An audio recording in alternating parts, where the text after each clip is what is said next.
welcome to episode 273 of In Touch with iOS, the show that talks about iPhone, iPad, Apple Watch, Apple TV, and related technologies. I am your host, Dave Ginsburg, and Chuck Joyner, he's back. It's 2 weeks in a row. Glad to have you back, Chuck. How you doing? Hey, I'm great, David. Thank you so much for having me. And, if you can't find anybody else, I show up. I always appreciate, any time that I'm invited. This was our intended visit this week, but you had to fill in for this guy, Jeff Gamet, but I really appreciate you being here. Hi, Jeff. I'm glad you're back. How you doing? I'm glad to be back, and I'm bummed that I missed last week. I'm glad, though, that that Chuck was able to fill in. Yes, so we had a really good show. So you still had a quality show, probably. I guess it'd just be better to say. So you had a quality show. Yes. I just feel the need to say that no matter what I do, I'll never be able to fill Jeff's underpants. Well, Chuck, have you tried? I'm not going any farther. That's where I'm going to stop. Hold on. I have to draw a diagram of this. Don't worry. This will only take me a minute. Last but certainly not least, Ben Roethig. So glad to have you here. How you doing, Ben? I'm doing great. Ready to talk a little bit about Mac betas on a Thursday night. Right? Absolutely. Ready, Chuck? Beta.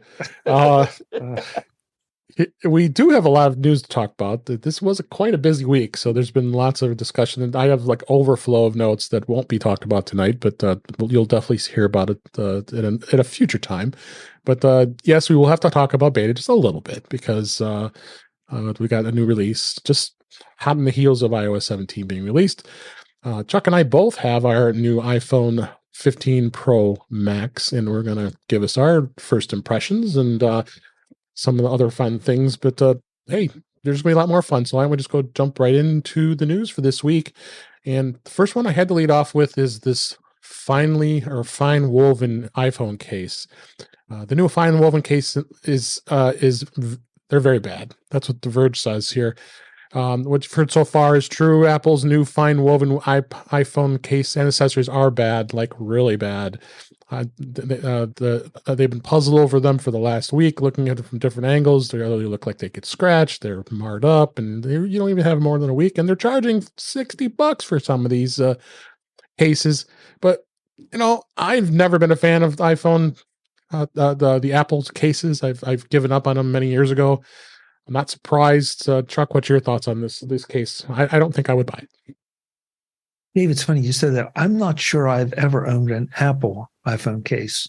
Yeah. Maybe for the first one, way back when we were just getting them. But I do not. I don't. I've always looked for the third-party ones, not just because they're more affordable, but also they offer greater variety and different options, and sometimes completely different feature sets.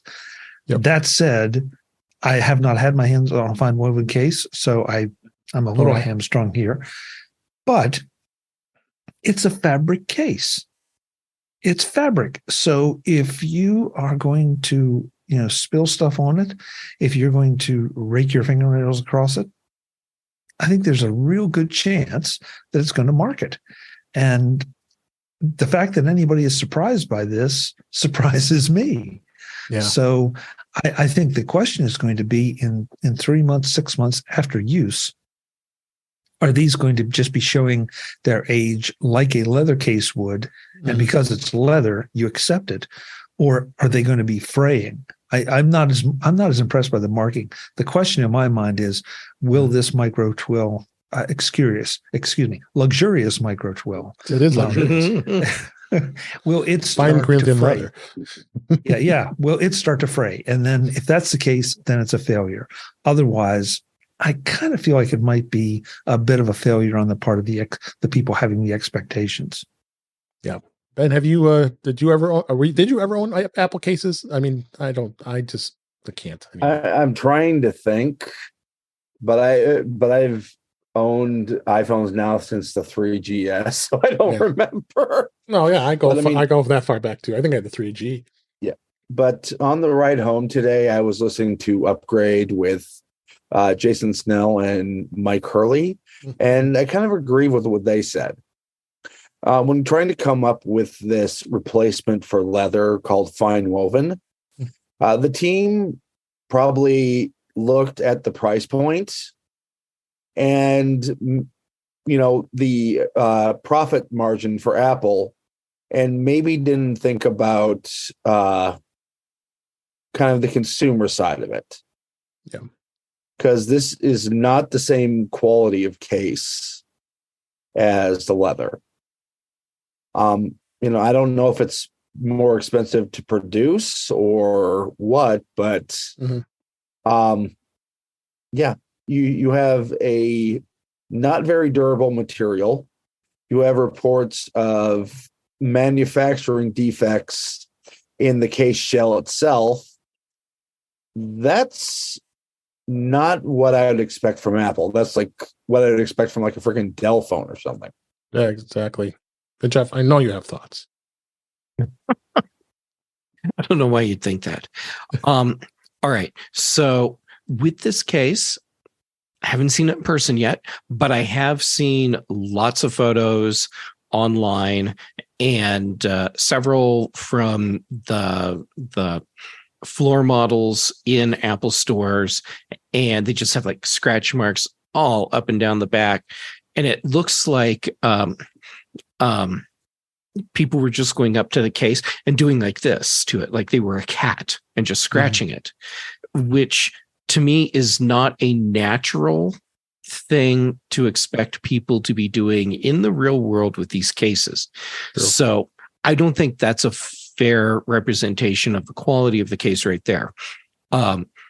However, if it's not durable enough to stand up under use in a store as a floor model, is it going to hold up over time for individual users, throwing them into bags, dropping them, throwing them into pockets with keys or change or whatever?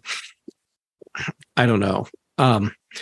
And part of the reason for Apple switching was because they're trying to do something that's more environmentally friendly. And that's the part that I'm really questioning. Is this actually more environmentally friendly than making a leather case? Because so much of this case is built out of petroleum-based products. Yeah. Not only that, but if they have a huge backlog of this stuff because it's a terrible product, that's not good for the environment either. Yeah. It's my feeling is what Apple should have done, knowing what we know now, which is they're doing this Finewoven case thing. They should have made hemp cases. And I am not kidding. I really think they could have come up with something really, really solid. And hemp is incredibly durable. There's a reason why hemp has historically been used for ropes. So super durable. It can be really soft when you need it to be. And it seems to me like the perfect material for something like this. So Apple, maybe next year, you can give us some hemp cases. Yeah, but absolutely. The thing about hemp, it may not be illegal in all jurisdictions. Well, there is that, but it hasn't stopped Apple from releasing products that aren't available around the world. So they could make a hemp case and then release it wherever it is allowed, and then let the rest of the market worry about sneaking them in where it isn't. Actually, I was going to ask that question, Ben, so thank you. Because not being a hemp aficionado, if there's a hemp that can be used for rope, then can it be used across the board? And I realize that a rope is not exactly it's not something you want to necessarily hold in your hand for a long time. So maybe it's a different type of hemp or different weave or different process. Or whatever. It's about the weave, really. Okay. And if you ever have the opportunity to feel hemp clothing, you wonder why we thought making clothing out of cotton was such a good idea. Because the hemp clothing is softer and it's much more durable. Yeah. Yep. But I would like to see a third party tackle this. If they're It's if what they're I'm already about to not. Google. Well, while you're Googling that, let's move on to the next story here. The demand for iPhone 15 has been stronger than the iPhone 14. The Pro models are about the same.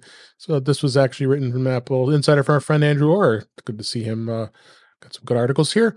The iPhone 15 series has shown some interesting trends regarding wait times, and new data indicates that the new Pro versions are as popular as the 14 Pro lineup. In a note to investors that track iPhone availability effectively worldwide from UBS Evidence Lab that was they received that information. There's some different trends here. Several days after post-launch, data showed that wait times were for the low-end 15 models are longer than 2022. But on the other hand, the waits for Pro models have been slightly shortened. But that doesn't make sense to me because I use this app and look, and I also looking at other articles here that the demand is very high because I went to Apple's website to see, hey, let me go buy an iPhone 15 Pro Max and see what the availability is. It's going on to almost mid to late November at this point, and Wow. we're in we're end of September here. So, and then you go look at the 15 and the 15 Plus, no problem. You can get the one next day. So, I think the Pro and the Pro Max really showed that they were very, very popular. What do you think, Jeff? Yes, but what's the possibility that this is actually a component issue? Could be. And what appears to be stronger demand. I mean, I think it actually is stronger demand, but it doesn't rule out the possibility that some of the components that are exclusive to the Pro line are less available. No, possible. Very possible. What do you think, Chuck? Sort of echoing what Jeff said, you have to wonder if there are supply chain issues, there are component availability issues. It just goes back to the same old thing, though. I think if you are set on having an iPhone Pro or Pro Max, you're probably not going to buy an iPhone, regular iPhone or regular iPhone Max. Say that right? Yeah. And you're definitely not going to go and get an Android phone. I'm sorry, that's science fiction. So, it doesn't mean Apple shouldn't strive to try to deliver things and improve the supply chains, improve their predictions.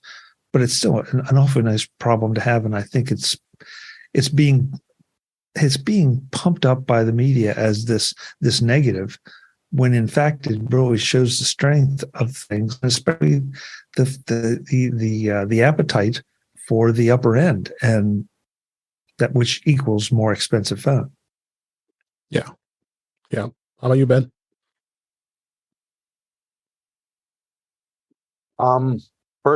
Personally, I'm not surprised. There's probably a lot of people like me who are sitting on a 12 Pro Max that it was still too good to upgrade last year. But there's enough in the 15 Pro Max, especially with the lighter case, that it might be enough to draw what has been an excellent phone for 3 years out of our hands. Yeah. Okay, let's go ahead and move on to the next story here. iCloud's the website to get to iCloud.com was updated with all the OS updates that came out this past week, including Sonoma, which was released actually a Monday or Tuesday as we record this. So alongside the launch of all three of the major OSs, iOS 17, iPad OS 17, and Mac OS Sonoma, Apple did update its iCloud website with design changes and some of the new features that came along in the software updates. Apple says that the iCloud homepage is now customizable with options for specific folders, for notes, a specific mailbox from the Mail app, favorite photos, and more. Tiles are now interactive, so you can also do things like mark a reminder as complete, archive email, and all kinds of stuff. They really have just made some really vast improvements. Links in the show notes, of course, of the article. I won't go through everything that they did, but looks like they've really done a really good job of revamping this site and making it even more user-friendly. What do you think, Ben? Absolutely.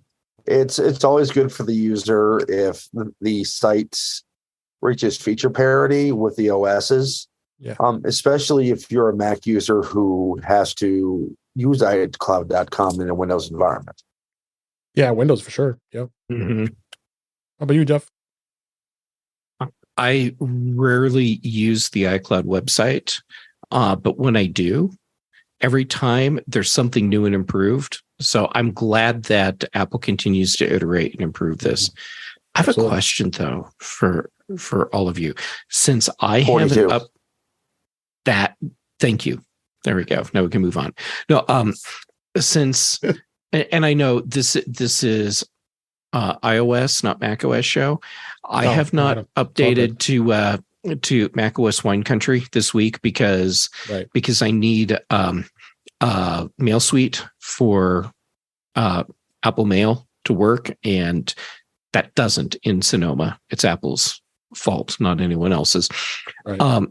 But one of the things that's was supposed to happen when you update to iOS 17 and Sonoma is that your Apple ID automatically switches over to using a passkey, and or at least getting a passkey assigned to it. Have any of you seen that on any of your devices? Nope. I had to do it manually. What's up with that. Yeah. I have not upgraded, so I obviously haven't seen it. Yeah. And I've upgraded Sonoma on some machines. That's not my primary machine though. So I wonder if it waits until your primary machine is updated, or if they didn't actually do it, or if it's a thing that was set up and then we're just not being told about it. Yeah. But I mean, I would like to experience using Apple's passkey system on my iPhone just to see how it works. Even though I'm a 1Password user, this would be a great way to try that out. Yeah, I can tell you this: it works great with other sites. Yeah. I used it with PayPal the other day. It worked great. Cool. Yeah. How about you, Chuck? What do you think of the site? I think Jeff said it well and Ben did too. I'm not sure it's realistic to say that the moment they flip the Sonoma switch that everything has feature parity, but getting it up to feature parity as quickly as possible is a good thing, and it's sort of what you would expect from Apple, because you don't want to be thinking about one feature set. Most people don't want to be thinking about one feature set here, one feature set there. They want parity across the board. Yeah. So I love the idea that Apple seems to be leading iOS and iPadOS. They seem to be the first ones out, followed by macOS, and then maybe with the site. But it's something that is an expectation I think we should have. Yeah. Can I rant for a minute? Of course. Rant away. Thank you. And Chuck, you reminded me about this problem that that's triggering me to rant. Okay, so with iOS 17 and macOS Wine Country, we have the option of saying S lady or hey S lady, right? Right. Yep. Either let us do it everywhere or don't let us do it until we can actually make it work everywhere. It is ridiculous that on my iPhone, I can say, S lady, do this, but on my HomePod, I can't. Still have to say, hey, S lady. And, or if I'm using it on my Mac, I have to say, hey, S lady. If I put my AirPods in connected to my iPhone, I have to switch to, hey, S lady, because the only place it's working as just S lady is when you talk directly to your iPhone or your iPad. Why? Either give us the consistent user experience or don't turn it on. Yeah. Well, holy forking shirt balls. You can change it to make it back to hey. So, well, that's true. But still, the point is, Apple says, here's this thing you can do. Yeah. Well, except here or here. But if you do this, then you have to switch to the other way. This is a user interface experience, not Fizzbin. Yeah. Yeah. So, Jeff, to argue the point just for the fun of it, is there anything in the? No, I guess this is OS. So there's nothing in the chipset that would prohibit the change. Right. Yeah. It's just a software change. Yeah. Okay. Okay. Yep. All right. Thank you for letting me rant. Always. A couple more stories here, both app related. The first one is iPhone users now get even more browser options with now Vivaldi has been released for iOS and iPadOS. It was on the Mac for quite a while, but the wait's finally over. For those who are using the Mac OS who adopted Vivaldi as your desktop browser of choice, the mobile version is now available. But why does this matter? It's flexibility. Part of the problem with Safari is it demands you to do things Apple's way, and to that end, it's terribly capable of personalization and customization department, where Vivaldi comes into play. I haven't spent a lot of time with Vivaldi, but I'm liking the fact that there is another choice, because you're down to all the no browsers we've all talked about. But I'm glad to see that they released this on iOS and iPadOS.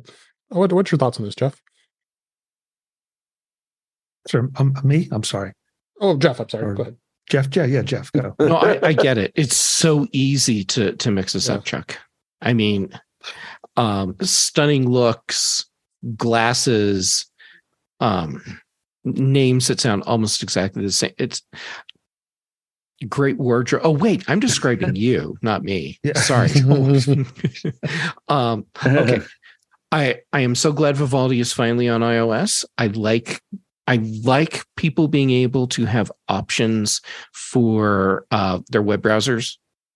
For all the apps that they need to use. And Vivaldi is a good web browser. So bringing it to iOS, good. I wish it would have happened sooner, but I totally get that coding a browser for iOS is not the same as coding a browser for Mac or Windows. Yeah. Go ahead, Chuck. Jeff said it all. Just choice, preference. Why do some people like Opera? Why do some people use Edge? Why do some people, use? Let's see, what else is there out there? I guess Opera, Firefox, of course. Firefox. Yeah, I mean there are a lot of Arc. Yeah, there are a lot of choices. I know I personally like to have certain things in one browser. Mainly for work, because that browser has been logged in through the authentication. Right. And so that's where I want to open everything for work, because it goes through that security process. But then I have things I want to do outside of that for me. So I tend to have at least two browsers open on my system at any given moment. That's just the way I like it. Doesn't mean it's right. It also means you can have two sets of bookmarks. And I know there are going to be people that say, well, bookmark manager, or there are a dozen different ways to manage it. Yeah, absolutely.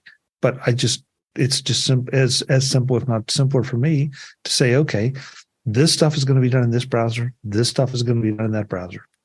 Yeah. Anything to add, Ben? Not really. It's just a great thing that there's more choice. Yeah, for sure. Especially if you already use the desktop browser. I like collecting browsers, so I've got my little folder on my iPhone that has, Firefox has the private browsing version, and I got Firefox, and I got all the ones you get to have and get to see the experience, and you pick which ones you like. So browsers are Dave's Pokemon. They are. That's good. That's a good analogy. I like that. Along with iPods, cables, Mac models. See what else. Batteries. I have docking stations. Docking stations, yes. He's got a lot of Pokemons. Drive closures, all kinds of stuff here. I have a totally off-topic thing, because apparently I am totally out of control tonight. I just got a public safety alert on my iPhone, and I have my iPhone just in regular mute mode, not D&D mode. Mm-hmm. And I didn't get any alert sounds with it. Yeah. Is that a new thing in iOS 17? I hope not. Hope not. Because there it is. There's my public safety alert. Yep. And the only reason I know it came in is because I watched my screen light up. Yeah. And I saw the little alert triangle, and weird. Yeah, no sound. No, Yeah, you're not 15. Never mind. Never mind. That's right. Yeah, he's on 13. Yeah, I was going to that's ask if you'd maybe bump the button, but you don't have a button to bump. No, I do, because I'm on a 12 Pro. Or 12 Pro, that's right. And Yeah, but I meant the new button, Jeff, not the. I mean, I know the old oh, right, yeah, That thing. Yeah. the button that I don't think I'm going to like that much. Last article here. Apple has released new versions of iMovie and Clips, the Clips app that updates for iPhone 15 Pro support. It delivered those updates actually today as we record this, and it does come with some bug fixes. Like I said, the 15 Pro support and Final Cut Pro for iPad support. And iMovie 3.02 comes with support for the iPhone 15 Pro. Log video recordings, which gives more flexibility and range for color grading and visual effects. So it also allows users to import iMovie projects into Final Cut Pro for iPad to get access to it into its advanced features. So good to see they're keeping it going here. I kind of forgot about Clips. I don't know about you guys, but Clips is a good quickie way of doing a video edit. Do you use Clips still, Ben? The biggest news here is that Clips still exists. That's what I was going to say. Exactly. That's why I was just waiting for you to say that. Yeah, it was one of those things that it was fun to play with when it first came out, but since it got kind of boring real quick. But we're not the market for that app. Yeah. Yeah, so it's the novice who wants to play, but the thing is, a lot of these novices don't even know about it. So, well, there must be enough people who know about it and are using it that it warrants getting updates still, because Apple is ruthless about axing stuff. True. So all I can figure is that there is a large enough subset of users that are taking advantage of Clips and probably using it to generate content for their social media accounts, like popping stuff up on TikTok or Instagram. Yep. Jeff, I was thinking exactly that. And the other thing too, though, is it's one more entree into video, as opposed to trying to figure out what it can be a fun little thing, as opposed to pulling out the phone and setting up the video mode and trying to figure out what you're going to do. It's just, do this, and this is what you get. And I think that holds a lot of appeal for folks who just want to play with it. And I know kids are a lot more sophisticated at a much earlier age now, but still what I see kids doing with video is amazing. They got to start somewhere. Clips would be a logical place for them to start. And it's free. This is true. So is iMovie for that matter. And it's okay that for us, it was the thing we tried out and quickly got bored with. We're not the people that are going to be using it. Yeah.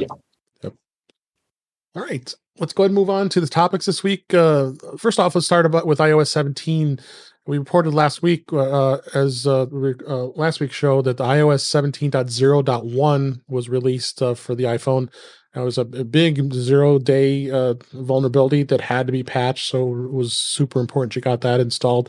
But then there was the problem with the iPhone 15 that it had the problem with being able to download files between your old to your new using the copy from your device method, and was crashing iPhone 15. So they had some happy people. So they got this patched pretty quickly, and it was 17.0.2. Well, this week now they've now made it 17.0.2 available for all iPhones that are running iOS 17. So be sure you go and update that, keep it current. Those there should be some security updates in there as well. And please go ahead and get that up to date. No excuse there. You got to keep it protected. So that's definitely with these very, very serious vulnerabilities. Quickly go through beta here. Beta is not even a week after iOS 17 came out. There's now iOS 17.1 beta 1, and they seeded it to developers, and then the next day they seeded it out to the public beta. So it's available pretty much to everything here. Not much known of what has been released. There's not included, of course, is the journal app, which they're still waiting for, the collaborative music playlists, and the option to be able to do AirDrop transfers over the internet, and the ability to use stickers in a tap back reaction in the Messages app. So there's a couple minor changes. So it's definitely going to be adding some of the features. That's why they do these betas, so we can get some of those features that we're missing here. So don't check that out, because you don't want to put it on your primary device. Okay, you got to have now. Do not be me. Do not be me. I'm going to admit something here in a minute. Yeah, go ahead. Chuck, what's that look for? you just gave me a look. I just because he hates talking about beta. I know. Okay. I really missed hanging out with all of you. Okay. Well, you're here. So I've seen lots of comments online about can't believe that Apple's already having to drop a beta of iOS 17.1 because iOS 17.0 and then 0.01 and 0.02 were just released. Come on, people. Seriously? Apple has been testing internally 17.1 for a while now. Absolutely. They did a feature freeze and then a code freeze on iOS 17.0 a long time ago. Yep. So the fact that we're getting this 0.1 beta now is no surprise at all. So don't get your panties in a bunch, kids. This is totally normal stuff. Yeah. Well, the other thing was WatchOS.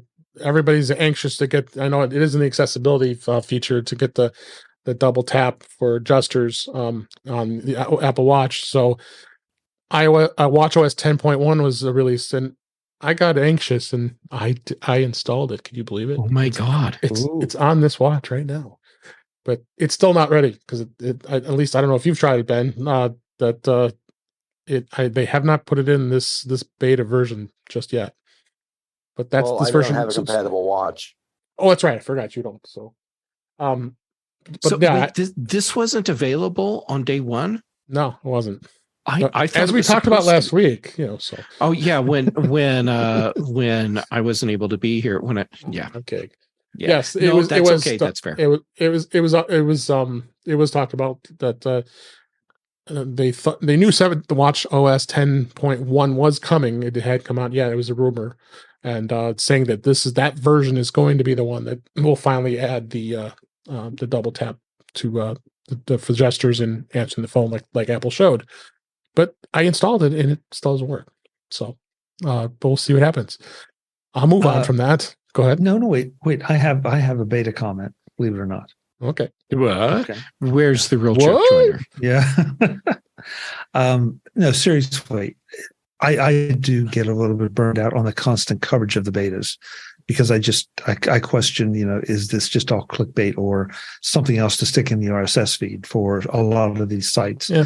That said, though, I think it's fantastic that all these betas are coming out, that Apple is working so diligently on all these things, and then exposing whether it's features or fixes or whatever to developers so they can then take advantage of them or implement them or work around them or whatever they need to do. So as much as I've gained a reputation for, protesting beta discussion, I think it's great that Apple does it for the people that really need it. Yeah. Oh yeah. Couple notable things that are added to this beta is you can now be allowed to do name drop on an Apple Watch.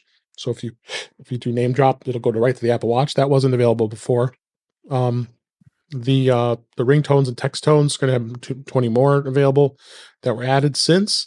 In UK, the UK banks balances are going to be in the wallet app. So there are your UK listeners and viewers in the wallet app. It's going to allow you to be able to see your account balances, payments, purchases, and deposits, which is kind of cool. That's not available in the US. Now, they say that the dynamic island, the flashlight indicator, is now going to be in there. Strangely enough, I have not updated the phone. I still have. I'm on iOS 17.0.2, and the flashlight, when you turn it on, is in dynamic island, and I love it because you can tap it to turn it off without having to go back and turn it off. Oh, okay. I was thinking it was just a little indicator that let you know the flashlight was on, which to me, the flashlight being on would be the indicator. Which would be this that everybody sees, right? But if it's more like, hey, here's a little flashlight button that's right up here, so that you don't have to open Control Center. Okay, that's different, and that's cool. Right there. It's as I'm showing it, and you just go tap it, and it goes off. Okay, that's cool. But strangely, nice. It is in 17.0.2, so I don't know why we think that it's in 17.1. But stranger things have happened. And then tvOS 17.1's out. Won't talk much about that. In 17.1, they also mentioned that the battery health features that are going to be in all 4 of the iPhone 15 models, which is in the settings app, which allows you to be able to view the battery's cycle count, as well as being strictly limiting the charging beyond 80%. Those are 2 of the features that are out there, and they were hoping that it was going to be released to all models, but apparently not. It's only going to be on the 15 series. So that should be out soon. I'm glad to see more availability with the looking at your battery, since I didn't know. We'll talk about the battery and everything on the 15 here in just a minute. But so yeah, that was interesting to see where that was. But we will move on from beta and let's go on and talk about the iPhone 15. The 15 Pro Max, as I mentioned at the beginning of the show, I of course have it, and as well as Chuck has it, and I thought the listeners would enjoy hearing. It's been about 6 days since we've both had it, and I like to give our reviews and see what our experiences have been so far. Chuck, I'll start with you. What's stand out so far for you? Are you happy with what Apple's done from the 14 to the 15? Because obviously it's not a big jump for most people, but yeah, Dave, it's a little bit tough at times because we get the new OS and then you get the new phone right on top of it, and so you kind of confuse which are phone features or capabilities and which are new iOS capabilities. That said, I've had a really good experience with this. The migration was seamless. It is noticeably lighter in my pocket. There's no question about it. That and I have a similar case on both the old. Let me try that again. I have a similar case on the new one as I could on as was on the old one. Same manufacturer, same model, and everything. And it is noticeably because I had an occasion to wear dress pants earlier this week to an event. I'm so sorry.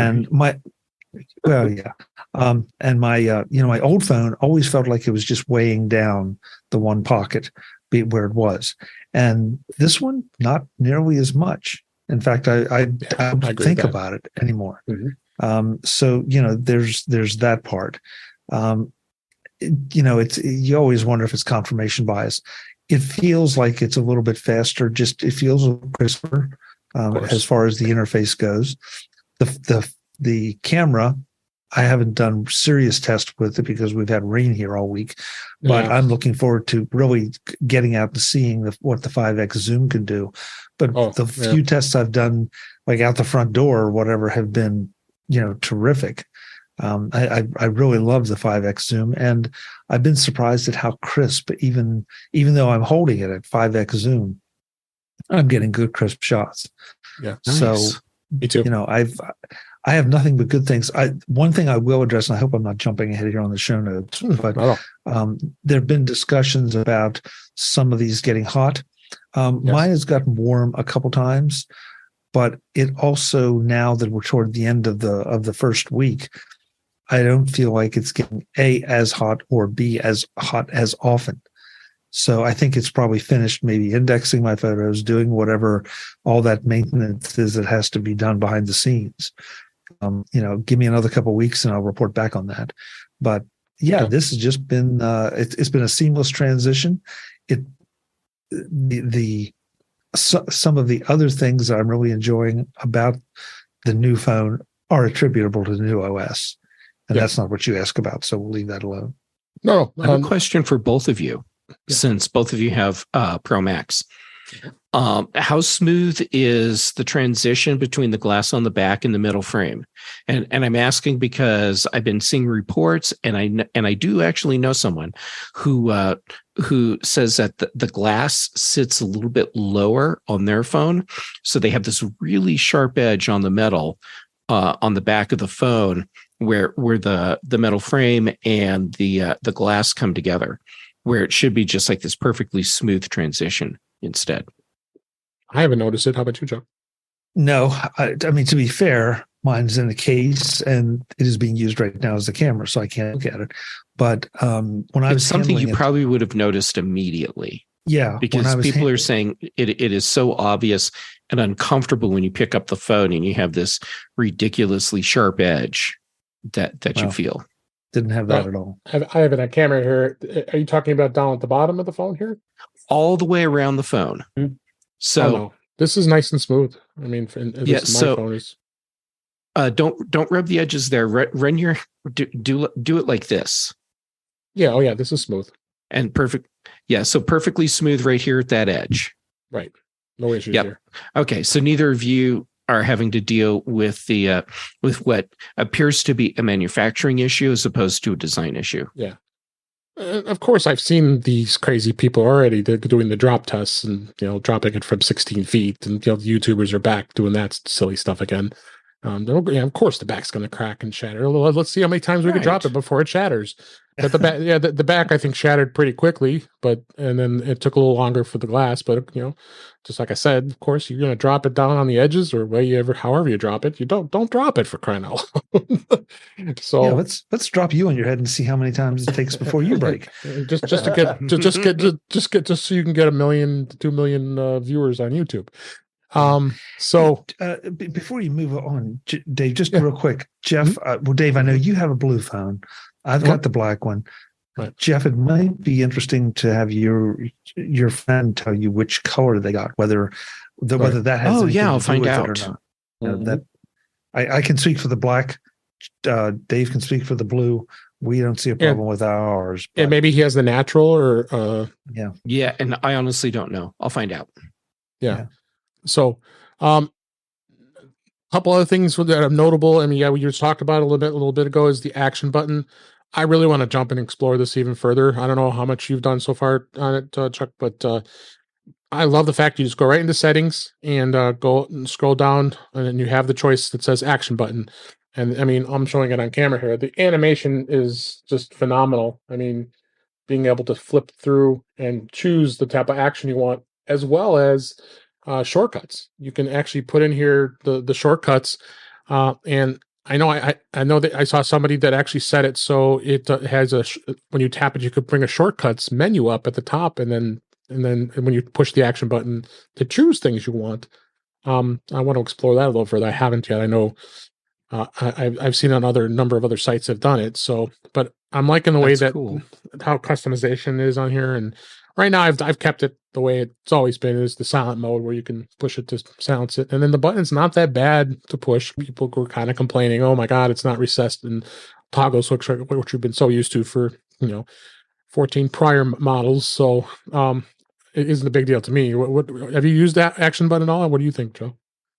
I have not. I mean, I will explore at some point the options of doing something with it. I believe it was Federico Viticci today just I think that put was out something with a double what was a double tap or multi tap or something. But there's an app someone made, and for all I know, it's Federico, that lets you do multiple taps with the action button instead of having just a single action assigned. Yeah. So I do want to look at that, but my first thing was, okay, how easy is it to tell if it's muted or not muted? And you can't quite do it, but you can't do it by touch anymore, but it's just not that big a deal. Yeah. So, for me, I have to disagree with that part, because being able to feel that toggle switch and know the status of the phone, whether it's mute or not, that's something that I use all day, every day.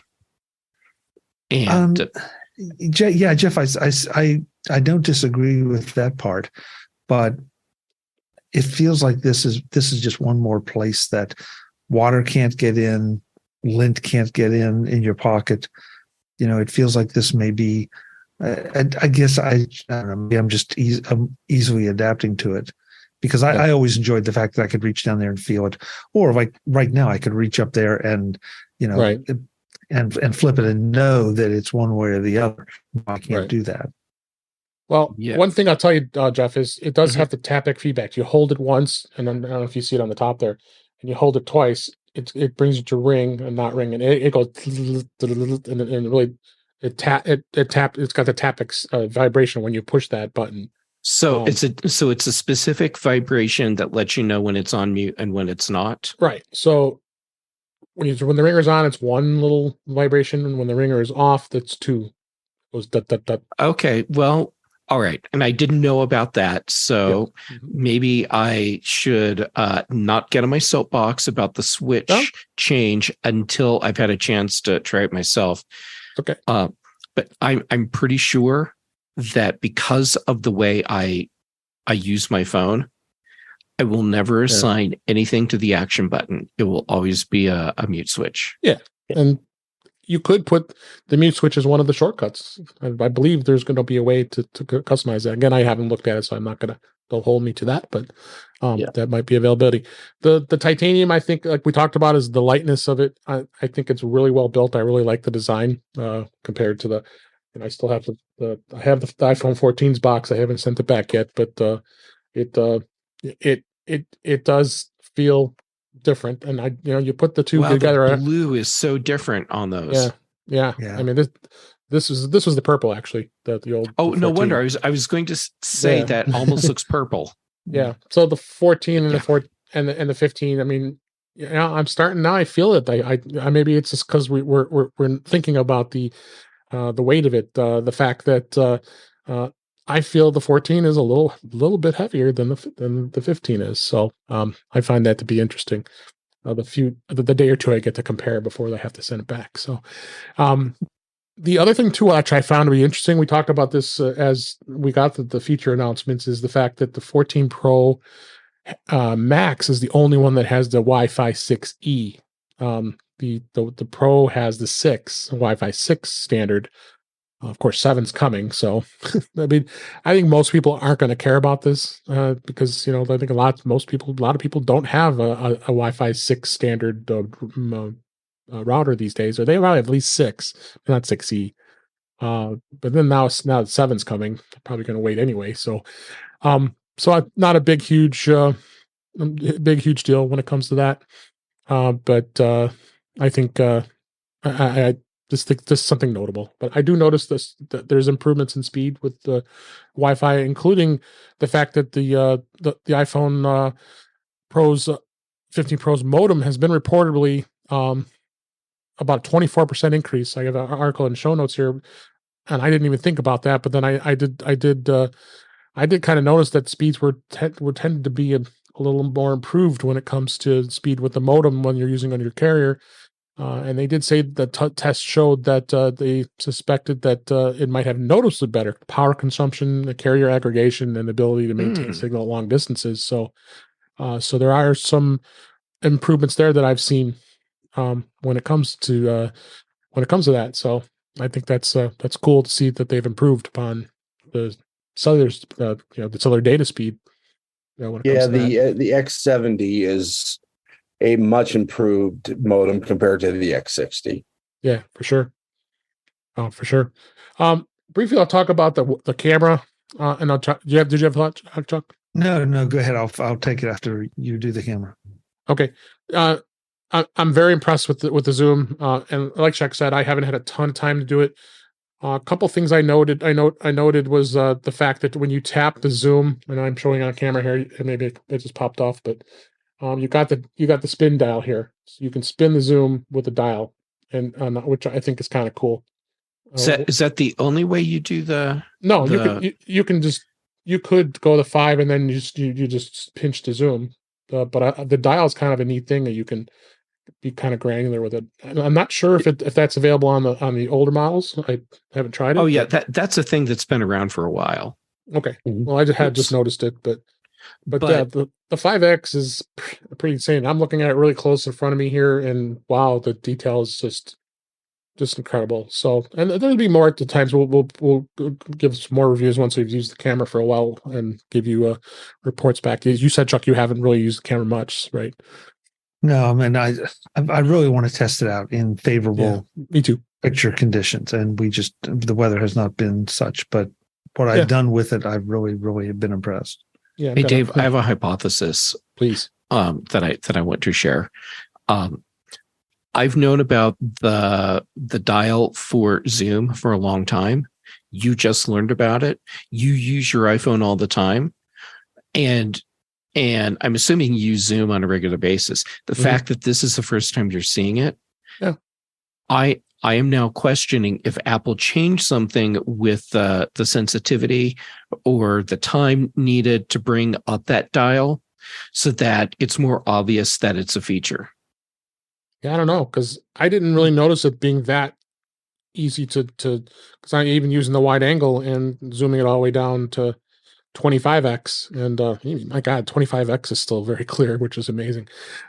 So yeah, you're right. I wasn't really aware of it. I always would just be used to push whatever zoom choice with the button was, and I would just, and then it would just never change. It was I would pinch the zoom.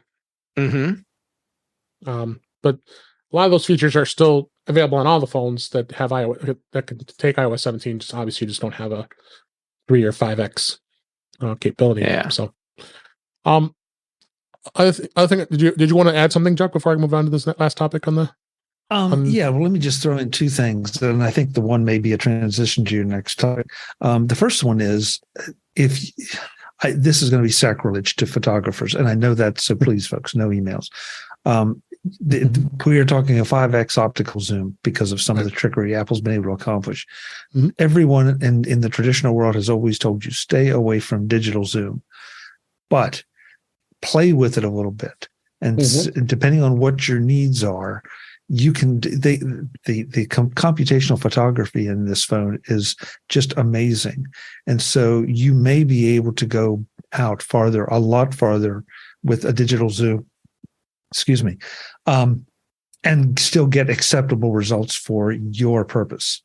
So don't discount that quite as. In fact, don't discount it on a regular camera, but because of the computational photography capabilities, don't discount it here. The biggest challenge you will have when you start getting out beyond 5, 6, maybe 7, is being able to hold it still. And that's going to be with any camera, even an optical, with an optical lens. So I did want to throw that in. But Dave, the one thing neither one of us have touched on, and I think this is the next article here, is that the USB-C transition. Yep. It has not been a big deal, mainly because I ordered, I think 5 or 6 cables before I got my phone. So the biggest trick is just remembering all the places. Because in fact, one of the first shows I did after I got my new phone, I reached up, pulled the lightning cable over, and it's like, why won't this go in? And then like, oh, that's right, I didn't switch this cable out. Switch the cables out, and just okay. So it's a transition. Suck it up, buy those new cables, put the lightning ones in the drawer for something else, and you're not going to have to worry about it. Yeah, no, I agree. And the good news, those cables all already exist. Yes. I mean, literally that port, number one, you have super fast speeds if you're doing photography or videography with that phone. You can use that port to use as to send directly to an external drive. Yep. If you don't have an Apple TV, you can use a HDMI or a USB-C to HDMI cable, control the thing with your wrist, and if you partake in gaming, you can put it right next to the TV, have your controller on your couch, and you're using your iPhone as a game console. that is a huge win for both productivity and play from previous iPhones. Yep. No, I agree. Yeah. I mean, we have an article in the show notes that goes through a lot of this stuff. The charging and the reverse charging. I charged my Apple Watch a couple times now, plugging it right into the iPhone, and that's such a convenient thing. Same thing with the Airpods Pro. They can be charged too, just by using the cable or using the USB-C on one end. That's what reverse charging will do. And then, like you mentioned, you can connect it directly to an iPad, a Mac, or a PC for that matter, and definitely get some quick connections. And you mentioned the connection to the TVs as well as audio devices, and there's many other devices. So this port has really become hugely more flexible than it has been in the past because of the limitations of Lightning and the speeds. Mm-hmm. I mentioned past shows that I bought a 40 gigabit speeds cable and 240. Oh, I think it's 240 watt, if I'm not mistaken. And you can use that for charging as well as data transfer, and you'll get incredibly fast speeds of transferring data. Mm-hmm. Photographers, professionals like that may want to do that. Just have an external drive plug right into it, or you can, in fact, matter, you can hook it right to your Mac and have them ready to go on your Mac to start editing. So I think that really kind of stands out. Some improvements here. So. Anything else you guys want to add, or Chuck, do you have any other thoughts on the iPhone? I'm going to throw one more comment on the cables in, because we all, and I'm the first one to admit that I'm right there. We all get hung up on, we want the fastest charging, we want the fastest data transfer. Right. And so we're buying the high level cables, and you may not need any of that. You may just need something that reliably charges it and reliably will transfer data across. So, by all means, what, Ben? And Apple includes it in the box. Right. Yeah. And that may be all you need. So, yes, listen to us if you're out there on that edge and or looking for that performance. But if you don't need it, save your money. No. Buy a Finewoven case. No, I totally agree. Yeah. So, with that, I wanted to do a review. I've got the first set of cases I wanted to review this week. This is from a brand called Catalyst. I'm sure most of us are familiar with the Catalyst brand. Yeah. They make some great cases. Great case maker. Yeah, they're super great case makers. That I've got the Influence, which is a MagSafe. Comes in various different colors. I have it on camera here. This one is a blue one, which I think looks really nice. Interesting. They do come with a wrist strap, which I have not seen that before on cases. And it's got. If you really want to have a wrist strap on your case, I will never use it, but you can put it on. Each corner has an eyelet that you could put it into. So whichever corner you wanted to use it in is fine. It is MagSafe. The one here I'm also showing is the clear one, and you know what? I was using the spec that was the more clear one than this. This is more of the misty color white. Clear, and I don't mind it too much. It is kind of nicely built. It's very rugged. It's rated for 2.5x higher drop protection, and also, and I agree. I had noticed this too. It does have 30% louder sound with a unique unique forward audio in the base of the case. So I did notice that all of a sudden that the sound did seem a little louder than normal. So they really boosted that.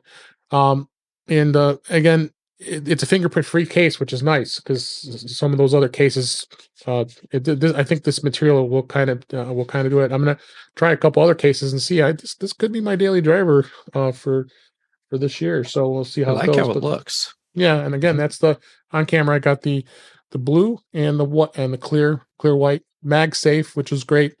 Wireless charging compatible, like I said. It does work with screen protectors, so those will fit nicely on there if you use a screen protector. It's a great case. It's on pre-order right now. I got a link in the show notes here. It's about $59.99, so it's a little higher price on a case, but for how rugged it's built, I think it's something worth taking a look at because it's definitely a really nice case. So check that out. We got that link in the show notes, and you can take a look. Any other guys' comments on case? I haven't seen a Catalyst case that wasn't of the highest quality. Yeah. So I really think it's something that you definitely would like and check it out. So, Yeah. um, That said, as far as cases go, Mhm. I think ESR is just as good and half the price. yeah, I would tend to agree with that. Expect some more reviews of cases. We'll check them out, and I might even get an ESR case and just to try it and to see because it is not that terribly expensive, worth the sacrifice of a little cash to try it out and see what kind of result we get from it here. So, and that's another one of your Pokemons.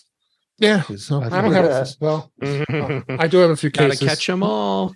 Yeah, Yeah. well, Yeah, instead of having a gym, you have an Apple store. well, I don't know if I don't go that far, but It also, it might be also worth saying get a case, folks.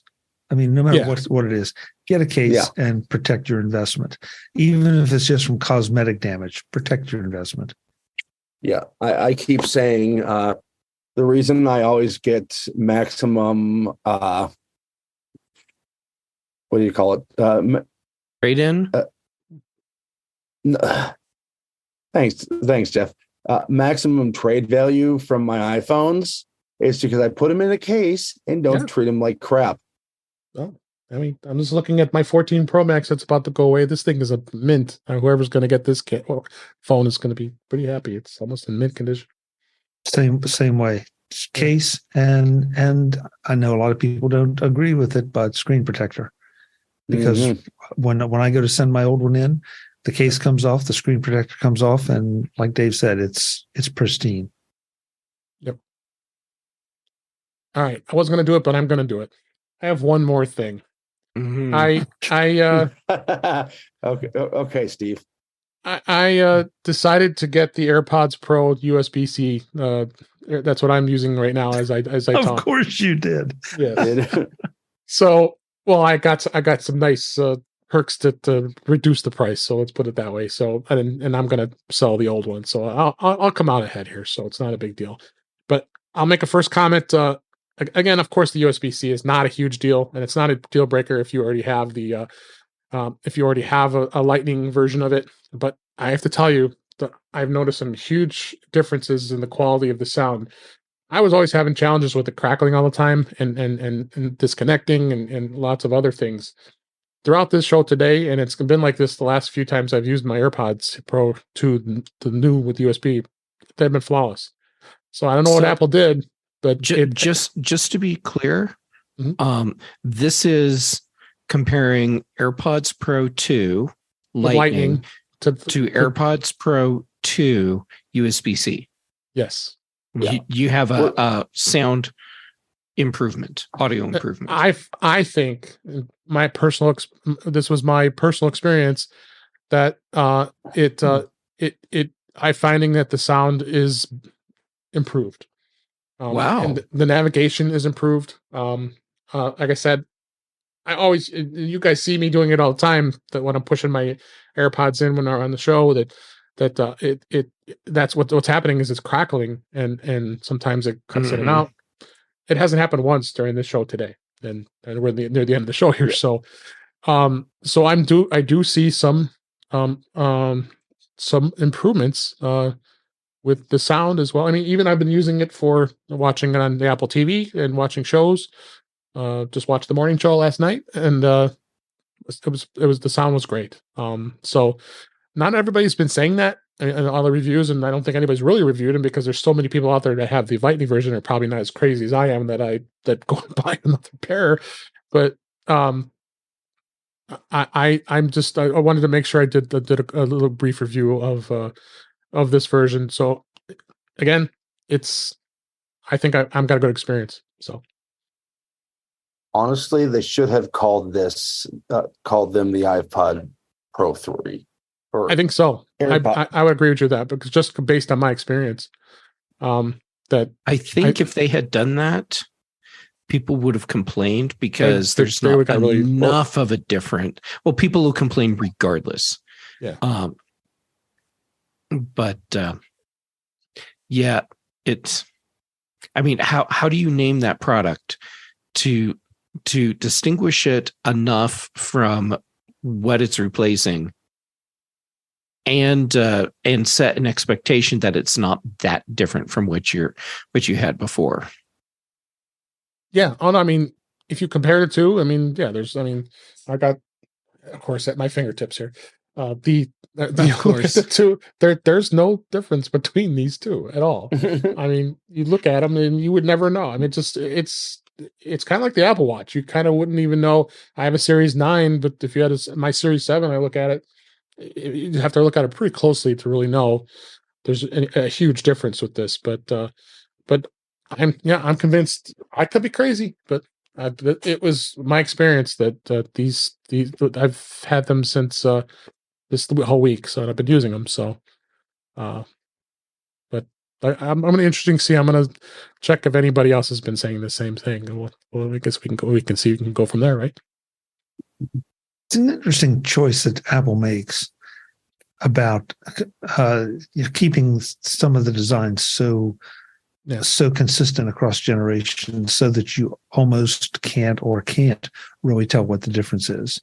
I mean, the upside is that a lot of stuff remains compatible with it. The downside is that, for the people that are really egotistical and want to say, I've got the latest and greatest, they have to announce it. They can't just display it.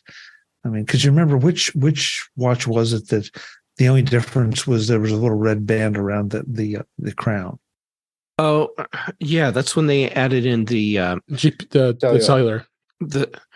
Well, okay, so when you got the red band on the crown, that meant you had the cellular version of the Apple Watch that had the EKG feature built in. The non cellular, so the Wi-Fi only model, right. The face of the crown was red all the way across. Right. And they don't do that anymore. Huh. Yeah. How funny. Yeah, so I didn't even notice. It's just, exactly. I mean, that's it. So it's just interesting that it's a choice they make. And I think overall it's a good choice because it means that, unlike the cable thing that we just talked about, where, okay, this is a major transition, buy the cable, suck it up and move on. You're not having to do that every time. The iPhones, it seems like we have to get a new case every year, but usually there's a pretty good reason for it. And it may be just a little bit of a redesign with the batteries. I don't know. This one seems to be, am I right about this? Is this one a little thinner or a little thicker? But it's still lighter. So it feels like there's some, it's not quite just random to say, oh, we're going to make a different size case this time around, or a different size phone, excuse me. Absolutely. Well, there you have it. You got a nice one more thing, and we can I'll go on that note to wrap up for this week. How we do for that here. So with that is a wrap for this week. Please send your comments, questions, and suggestions to our email address, which is feedback@intouchwithios.com. You can follow us on Mastadon, which is In Touch with iOS. Support the show by buying me a coffee at intouchwithios.com/coffee. We would really appreciate it. You can become a patron of the show by going to patreon.com/intouchwithios. We have 2 tiers available to support the show. We would really appreciate it. Make sure you like, share, and subscribe when you are notified, so you're notified when you're watching our live stream on YouTube, which is on Thursday nights, 8 p.m. Eastern, 5 p.m. Pacific, on our YouTube channel. Hi, Guy. Good to see you in the chat tonight. YouTube.com/intouchwithios, where you can watch current and past live streams as well as listen to past shows. Visit In Touch with iOS magazine on Flipboard, where many of the topics we discuss are flipped into that magazine. The link is in our show notes. You can subscribe to our show in your favorite podcatcher, including Pocket Casts, Overcast, Apple Podcasts, and many others. But better yet, just go to our website at intouchwithios.com, where all the links to all the ways to listen to us are there. I am Dave Ginsburg. You can find me on Mastodon at DaveG65 on Mastodon Cloud. And Chuck Joyner, thank you again for being here this week. It was always a pleasure to have you. Where can people find you? MacVoices.com. That's where you'll find everything and everybody I'm talking to. We try to vary the shows a little bit and the topics a little bit to make sure that you get more information, new information, maybe we even make you think a little bit. What a concept. We do Mac Voices Live Tuesday nights, 8 p.m., 5 p.m., 8 p.m. Eastern, 5 p.m. Pacific, whatever time that is, wherever you are, at youtube.com/Mac Voices TV. These three gentlemen are regulars, and we have a great time. And again, we agree, we disagree, we argue, we laugh, and you should be there. That's all I'll tell you. Absolutely. Leslie, on pretty much all the socials, even some that you probably haven't even heard of yet, I'm at Chuck Joyner. Thanks for having me 2 weeks in a row, Dave. Yeah, absolutely. I appreciate it. I appreciate you. And Ben Roethig, thank you for being here as always. We really appreciate it. Where can people find you and your Bears logo there? Yep. I have no shame. Yeah. But you can find me. I have no shame, and I've got the photos to prove it. Wait, that was out loud. Yeah. But you can find me. We still have the photos to prove it. Okay, I think they're on the internet. I'm sorry, Ben. We keep talking over Sorry, you. Ben. Yeah. Where was I? Oh, yeah. At Ben Roethig on your social media of choice. Roethig.tech for my writings. On Tuesday nights, you can find me on Mac Voices with Chuck Joyner. Thursday mornings, you can find me on. Oh God, Jeff! I didn't say anything. You did in the chat room. You can find me on the Big Show with Jeff Gamet, and Friday mornings you can find me on the Mac Show, where all four of us plus the show notes will appear. That's right. Oh gosh. Last but certainly not least, Jeff Gamet, it's always great to have you here. Where can people find you? It's always great to be here, and I'm still bummed I missed last week, but I'm feeling much better because I'm here with you now. Yeah, okay, so social media, J Gamet on Mastodon and Instagram, and fair warning, Inktober starts on October 1st. That's right. So I'll be dropping a sketch out on my social media every single day in October, because I do Inktober every year, and it's a lot of fun. Okay, so then shows. Chuck, you keep letting me come back on Mac Voices Live on Tuesdays. And I'm amazed, yet I also appreciate it. Dave, you keep letting me come back on here In Touch with iOS on Thursdays. Amazed, yet I appreciate it. And then, let's see, for the British Tech Network, Thursdays on The Big Show, then Fridays on The Mac Show, and then Brian Chaffin and I record The Context Machine, and then periodically I end up on other shows too. And thanks. It's always so great to hang out. Yes, it sure is. And thank you. It's always great to hang out with everybody listening. We appreciate it and hope you enjoyed the show. And we'll talk to you again next time.